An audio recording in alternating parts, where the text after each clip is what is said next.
తాకట్లో ఉన్న మీ బంగారాన్ని విడిపించి ఆ రోజు ఆన్లైన్ రేటుకి కొంటాం. Sharma gold company. నమస్కారం, వెల్కమ్ టు సుమన్ టీవీ. నేను గీతాంజలి. శ్రీమాత్రే నమః. ప్రస్తుతం నేను శ్రీ శ్రీ శ్రీ ఆనంద శివకామేశ్వరి సన్నిధానంలో ఉన్నానండి. ఎంతో విశాలమైన, ప్రత్యేకించి ప్రశాంతమైనటువంటి ఆశ్రమం అని చెప్పాలి. మనతో పాటు ఉన్నారు శ్రీ శ్రీ శివకామేశ్వరి ఆనందమయ్య అమ్మ. వారితో మాట్లాడదాం. అమ్మ నమస్కారం. శ్రీమాత్రే నమః. శ్రీమాత్రే నమః. ఎలా ఉన్నారు? బాగున్నానమ్మా. చాలా అంటే చాలా సంతోషం అని అంటారు కదా, కొన్ని మాటల్లో వర్ణించలేము అని చెప్పినప్పుడు మరి ఆ పదానికి అర్థం ఎలా చెప్పాలో తెలీదు. కానీ మిమ్మల్ని కలవటం, అమ్మని దర్శించుకోవటం చాలా సంతోషంగా ఉంది. అంతా అమ్మవారి కృప అమ్మ. అంత అమ్మవారి దయ ఉండబట్టే మనం ఇక్కడ ఈ రకంగా అమ్మవారి గురించి మాట్లాడుకోగలుగుతున్నాం. కలిసాం ఇలా. అలా కలిసాం. ఎలా ఉన్నారమ్మా? ఎన్నో సందేహాలు ఉంటాయి సాధారణంగా, మాసం బట్టి, చేసుకునే పూజలు బట్టి, ఉండే విధానం బట్టి. అందులో కొన్ని ప్రశ్నలు అవి మీ ముందు ఉంచుతున్నాను. తప్పకుండా. అందరూ ఎప్పుడెప్పుడా అని ఎదురు చూసే శ్రావణ మాసం వచ్చేసింది. అవును. మనందరికి ఎంతో ఇష్టమైన మాసం. ప్రత్యేకించి అమ్మని కొలుచుకోవడానికి ఒక ప్రత్యేక మాసంగా చెప్తారు. కానీ శ్రావణ మాసం విశిష్టత తెలుసుకోవాలనుకుంటున్నాం. అసలు శ్రావణ మాసం అంటే ఏంటి, ఏం చేయాలి, ఎటువంటి పూజా విధానాన్ని అవలంబించాలి, ఎవరెవరు ఎలా ఉండాలి, ఏవి చెయ్యకూడదు, ఈ వివరాలు మాట్లాడదాం. తప్పకుండా తెలియజేస్తానమ్మా. ముందు సుమన్ టీవీ వీక్షిస్తున్న ప్రేక్షకులందరికీ కూడా శ్రీమాత్రే నమః, శ్రీ గురుభ్యో నమః. శ్రావణ మాసం మన సనాతన ధర్మంలో ప్రతి మాసానికి ఒక ప్రత్యేకత. ఎందుకంటే మన మునులు, ఋషులు కూడా చూడండి, ఇప్పుడు జ్యేష్ఠ మాసం ఉంది. జ్యేష్ఠము అంటే ఏంటి? చాలా పెద్దది అని అర్థం. జ్యేష్ఠము అంటే పెద్ద మాసం. ఇప్పుడు సైంటిఫిక్గా రీసెర్చ్ చేసి జ్యేష్ఠ నక్షత్రం చాలా పెద్దది అని చెప్తూ ఉన్నారు. కానీ మన ఋషులు, మునులు పూర్వమే వాళ్ళ తపస్సు ద్వారా దర్శించి జ్యేష్ఠ నక్షత్రం చాలా పెద్దది కాబట్టి జ్యేష్ఠ మాసము చూడండి, ప్రతి మాసంకి జ్యేష్ఠ మాసము, శ్రావణ మాసము, ఫాల్గుణ మాసం అంటే నక్షత్రాలని బట్టి ఒక్కొక్క మాసము 6 ఋతువులు. ఆ విభజన చూడండి, ఋతువులు, నక్షత్రాలు, దీన్ని బట్టి మన మనుగడ ఆధారపడి ఉంటుంది. అందుకే మన సనాతన ధర్మం సనాతనమైనది, సనూతనమైనది, ఎప్పుడూ నూతనం, నిత్య నూతనం.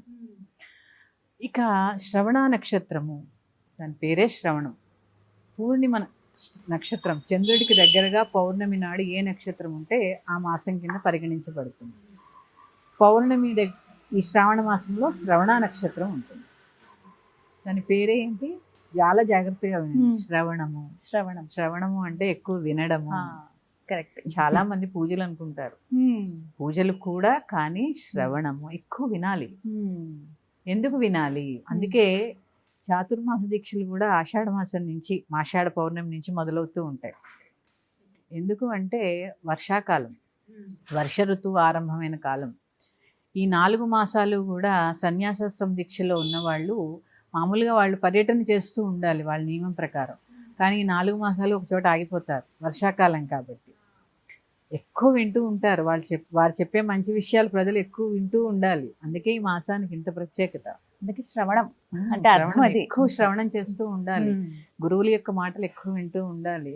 సన్యాసాశ్రమ దీక్షలో ఎక్కడైనా ఎవరైనా కనిపిస్తే వారి శుశ్రూష చేస్తూ ఉండడం, వారు చెప్పే మంచి మాటలు వింటూ ఉండడం కూడా ఈ మాసంలో ప్రత్యేకత.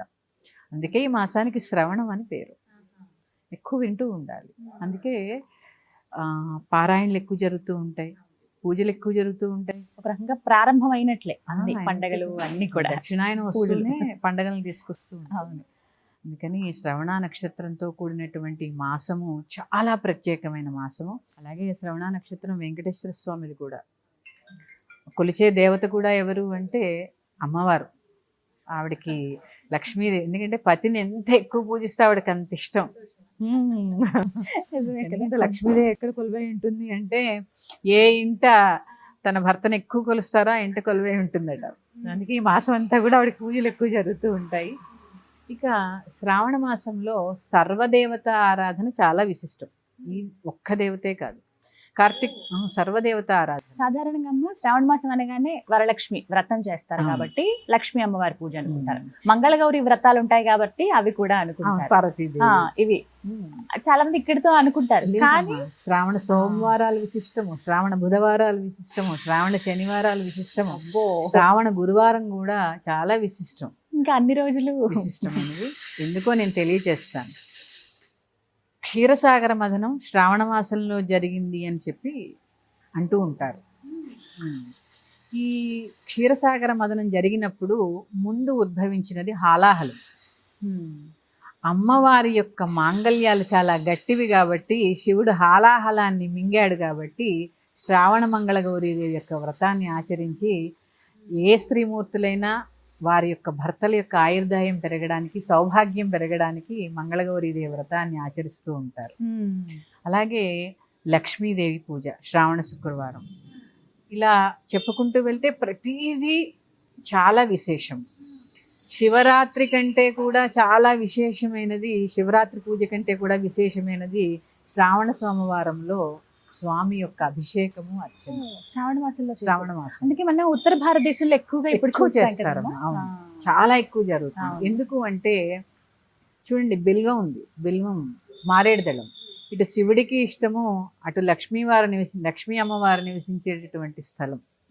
అలాగే ఈ మాసంలో శ్రీ సూక్త పారాయణ కూడా చాలా విశేషమైనటువంటి ఫలితాన్ని ఇస్తూ ఉంటుంది. ఇలా ఏ రోజు తీసుకున్నా ఆ రోజు పండగతో పాటు పుణ్యము. అందుకే చెప్పారు ఎక్కువ వినాలి, ఎక్కువ పారాయణ చేస్తూ ఉండాలి, ఎక్కువ చదువుతూ ఉండాలి. ఆడవారికి ఎందుకు పెట్టారు అంటే ఆడవారు ఎక్కువ చదువుతూ ఉంటే ఇంట్లో ఉన్న వాళ్ళందరూ వినాలి కాబట్టి, కొంచెం శ్రద్ధాభక్తులతో చేయగలరు కాబట్టి.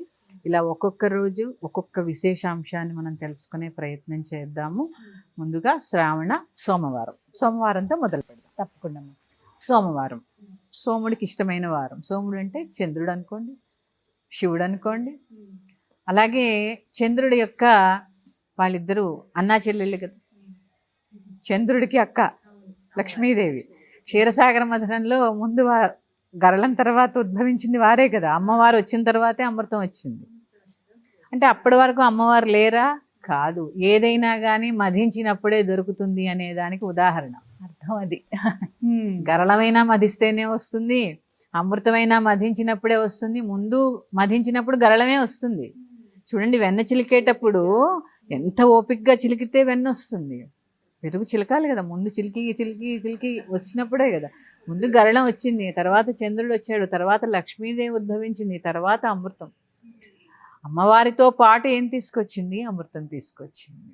ఎంత మథనం చేస్తే మనలో కూడా జ్ఞానమథనం జరిగినప్పుడే అమ్మని దర్శించగలం. లక్ష్మి అంటే కేవలము ధనంలోనే చూసే అంశం కాదు, చాలా ఉంది. లక్ష్మి అంటే అర్థం ఏంటి అంటే ఎల్లప్పుడూ కూడా వీక్షిస్తున్నది అని అర్థం. ఎల్లప్పుడూ వీక్షించేదాన్ని లక్ష్మి అంటారు. ఆవిడ పేరే లక్ష్మి. ఆవిడ ఏం చేస్తూ ఉంటుంది? ప్రతి క్షణం గమనిస్తూ ఉంటుంది. అందుకే స్థితికారిణి అమ్మవారు. ఆవిడ ఉంటేనే కదా మనకు భక్తి. కరెక్ట్. సృష్టి బ్రహ్మ సరస్వతి యొక్క, ఎందుకంటే పుడుతూనే వీడి జ్ఞానం ఎంత ఉండాలి అని రాసి పంపిస్తూ ఉంటారు. తర్వాత స్థితి ఎవరిది అంటే లక్ష్మిది, విష్ణుమూర్తిది. తర్వాత లయకారకుడు రుద్రుడు. అందుకని అనుక్షణం వీక్షిస్తూ ఉంటుంది లక్ష్మీదేవి. అందుకే లలితా సహస్రనామంలో కూడా ఏం చెప్పుకున్నాం? ఉన్మేష నిమిషోత్పన్న విపన్న భువనావళి.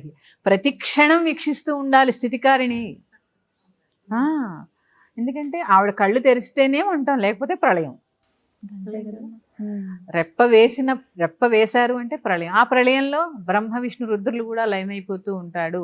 ఒక్క నిరాకార స్వరూపుడైనటువంటి మహాశివుడు మాత్రమే ఉంటాడు. ఎందుకు అంటే అమ్మవారి యొక్క మాంగళ్యం యొక్క గొప్పతనం. అర్థం అది. అమ్మవారి యొక్క, అందుకే శ్రావణ మంగళగౌరి వ్రతం చేస్తూ ఉంటారు. సోమవారం నాడు పంచామృతాలతో కనుక శివుడికి అభిషేకం చేసి క్షీరాన్ని నివేదన చేసి శివుడి దగ్గర కూర్చుని శ్రీ సూక్తం ఎవరైతే చదువుతూ ఉంటారో వారికి ఆర్థిక ఇబ్బందులన్నీ కూడా తీరిపోతాయి. ఎందుకంటే ఐశ్వర్యం మొత్తము కూడా శివాధీనం.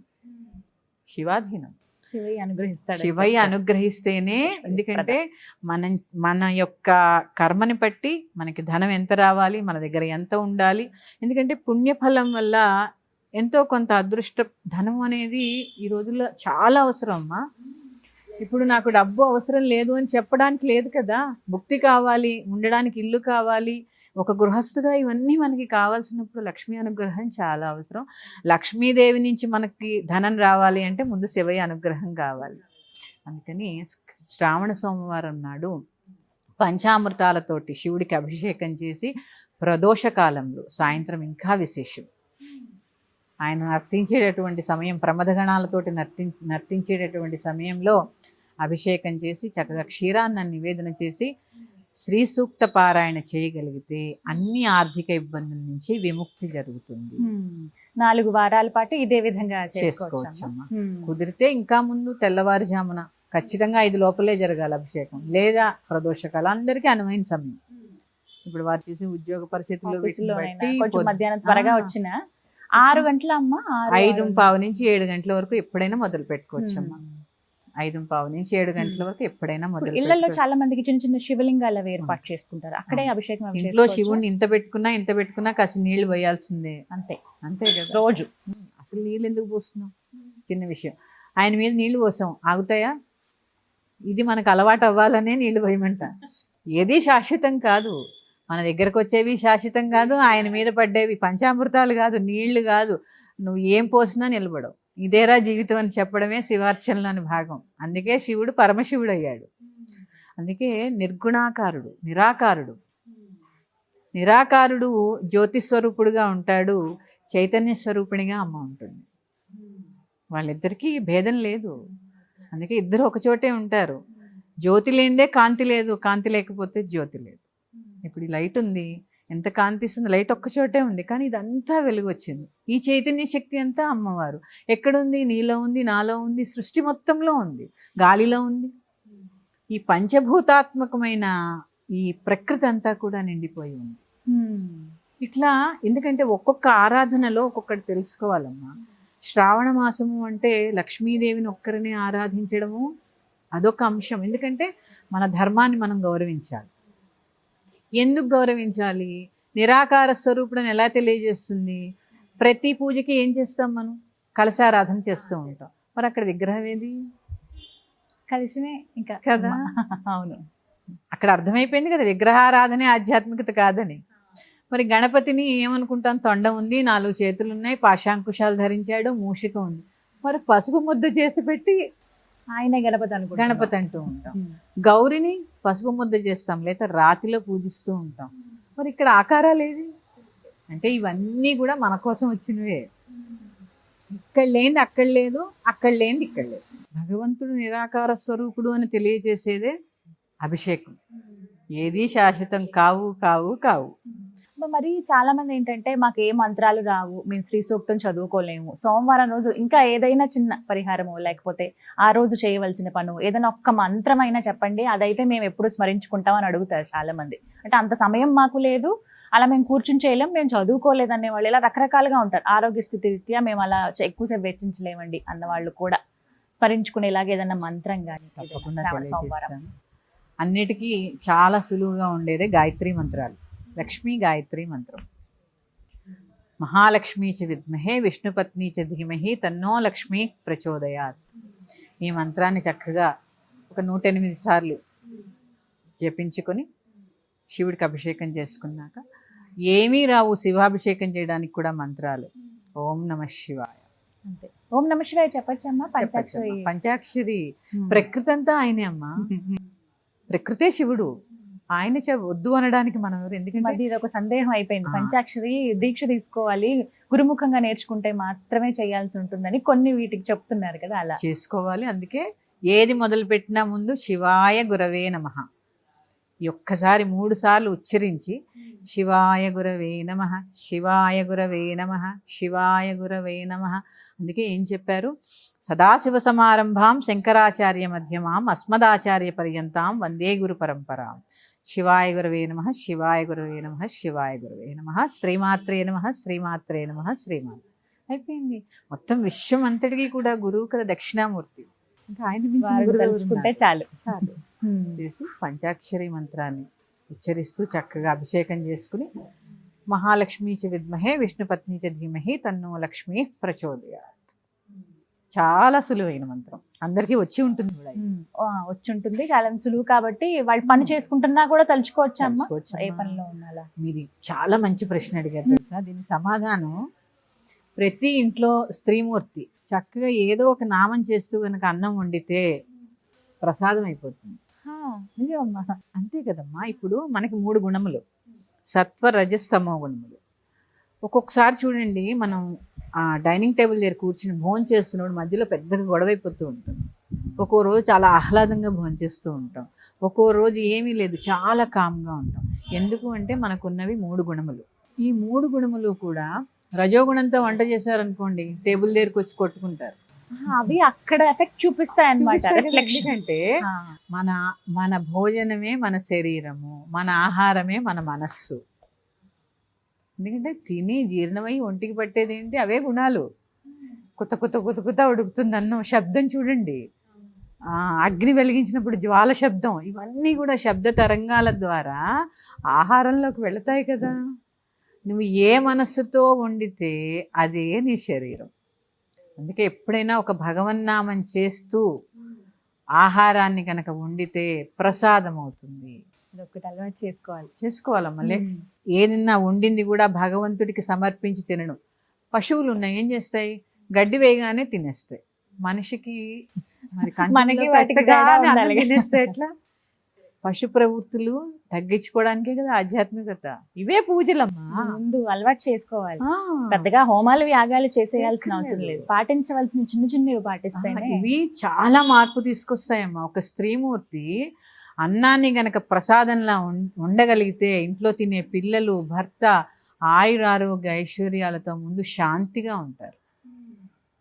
అన్నాన్ని ప్రసాదంలా వండడం నేర్చుకోవాలి. ఎప్పుడు నా జీవితం ఇంతే, నేను ఇంతే తిట్టుకుంటూ ఉంటారు. ఖచ్చితంగా మీరు గమనించండి, పాతవి గుర్తు చేసుకోండి. ఆ రోజు ఖచ్చితంగా కొట్టుకోవడము, తిట్టుకోవడము, ఎవరో ఒకళ్ళు అన్నం దగ్గర నుంచి లేచిపోవడం, అది అప్పుడు జరిగేది కాదమ్మా. ఆ ఆహారం భుజించగానే వచ్చేటటువంటి ఆ గుణం. అందుకనే చక్కగా ఇంట్లో ఉండే గృహిణులు అయితే తలుచుకుంటూ అమ్మవారిని తలుచుకుంటూ ఏమొద్దు, శ్రీమాత్రే నమః, ఓం నమ శివ, మీకు ఏది ఇష్టమైతే అది, ఓం నమో నారాయణాయ, ఏ మంత్రం ఏదో ఒకటి మనసులో ఉచ్చరించుకోండి. మన మనసులో ఉచ్చరించుకోవడానికి వద్దనే వాళ్ళు ఎవరండి? చక్కగా మనసుకి నువ్వే రాజు. ఉచ్చరించుకుంటూ చేస్తే ప్రసాదం అవుతుంది. చక్కగా శ్రావణ సోమవారాలు ఇలా చేసుకుంటే శివయ్య అనుగ్రహం, ఆ లక్ష్మీ అమ్మవారి అనుగ్రహం కూడా కలుగుతుందమ్మా. చక్కగా వివరించారమ్మా. నమస్కారం. శ్రీమాత్రే నమః. శ్రీమాత్రే నమః. స్వస్తి.